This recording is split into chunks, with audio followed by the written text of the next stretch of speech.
명을 받아라. 숨막히는 긴장과 삶의 여정을 풀어가는 동양 철학의 놀라운 학문이 전개됩니다. 명을 받아라. 김동완 원장의 감각으로 풀어갑니다. 두 번째 이야기, 운명을 바꾸는 방법을 제시합니다. 그 운명을 바꾸는 데는 구체적으로 크게 세 가지 단계가 필요합니다. 첫 번째는 그 사람이 타고난 숙명과 운명을 분석하는 일입니다. 그래서 제가 공부한 이 학문에는 나를 포함한 11가지의 환경, 부모와 타고난 복, 건강, 그 다음에 친구, 배우자, 자식, 그 다음에 직업적인 어떤 에너지, 그런 다양한 형태의 에너지를 분석하는 작업이 첫 번째입니다. 그래서 그 운명을 분석한 다음에 그분이 현재 상황을 유출을 해서 같이 이제 문제점을 파악하고 지금 이 상태에서 이 현 상태를 분석하고 나서 다음에 어떠한 이제 인생의 목표를 가져가느냐, 그 목표에 따라서 구체적으로 제시될 수 있는 운명 전략을 같이 논의해서 개선하는 과정을 거치게 됩니다. 그래서 이제 첫 번째로 치면 그 운명을 개선하는 방법 중에는 자신을 분석하는 방법, 두 번째는 운명을 바꾸는 첫 번째 기틀인 환경을 개선하는 방법입니다. 그 환경을 개선하는 방법 중에는 동양오술이라고 합니다. 명, 복, 상, 산, 의라고 합니다. 명은 타고난 운명을 이야기하는 것이고, 복은 그 전복자를 써죠. 우리가 이제 어떤 상황이 닥쳤을 때 이 일에 흥망성쇠 가부 여부를 알 수 있는 점을 치는 방법. 그 다음에 상이라고 하는 것은 관상, 수상, 족상, 풍수를 이야기합니다. 그 상은 생김새에 따른 형기론, 즉 모든 생김새에는 그에 걸맞는 에너지가 있다라고 하는 이론이 형기론이죠. 그 다음에 그 명복, 상, 산.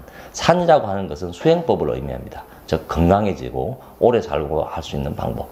맨 마지막에 의라고 합니다. 동양의학이죠. 인체에 대해서 연구하는 과정. 이 동양오술을 골고루 연구를 하다 보면 타고난 숙명과 운명을 같이 이해할 수 있는 깊은 단계로 들어가게 됩니다.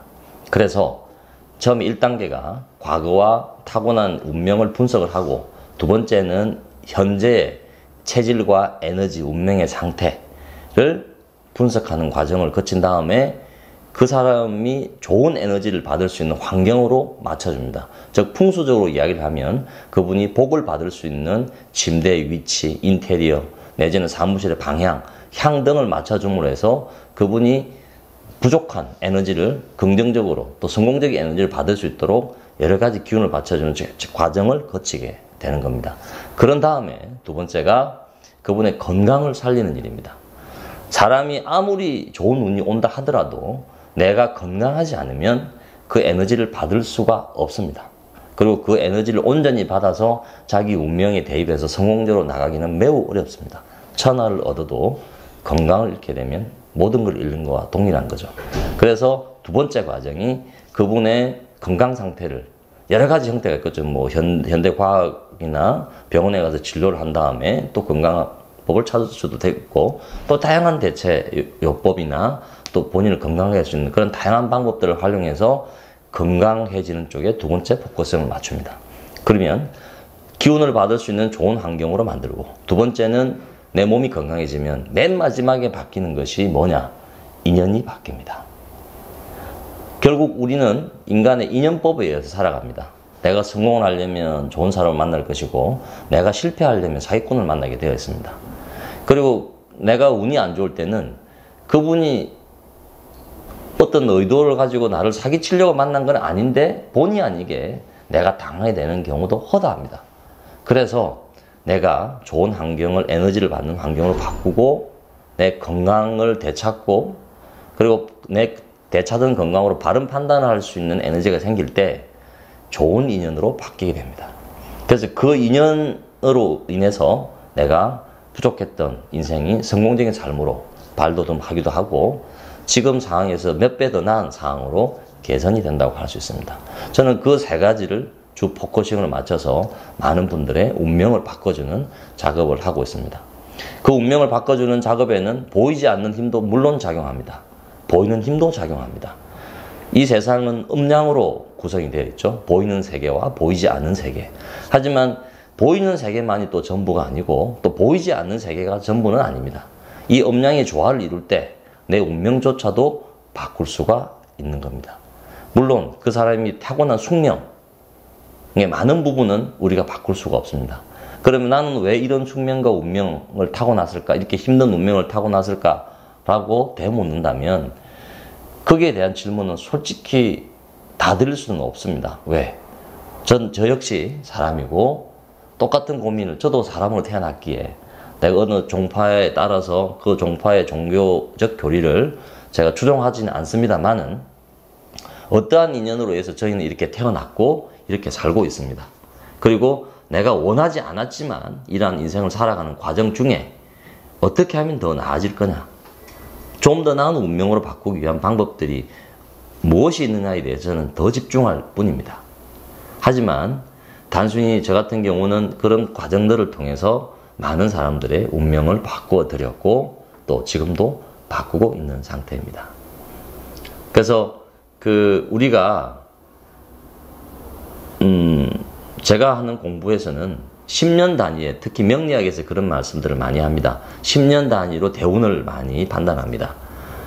그래서 그 대운이라는 것은 큰 운이 들어왔다는 개념이죠. 나의 운명을 바뀌는 터닝 포인트가 대략 10년 단위로 일어난다고 보시면 됩니다. 그리고 사람마다 9수가 원래는 다 다르다고 합니다.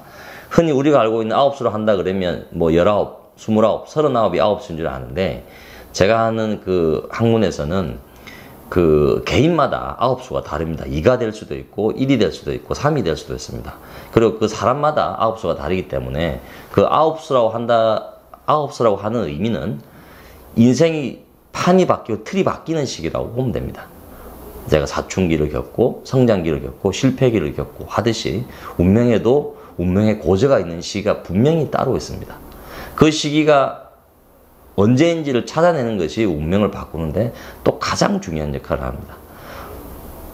쉽게 예를 든다면 내일 태풍이 몰아치고 비바람이 부는데 그것은 태풍이 분다는 것은 저희 기상예보를 통해서 알 수 있지만, 만약 기상예보가 없었다면 저희는 태풍이 오는 줄 모르고 아마 바닷가로 고기를 잡으러 충분히 나갈 수가 있을 겁니다.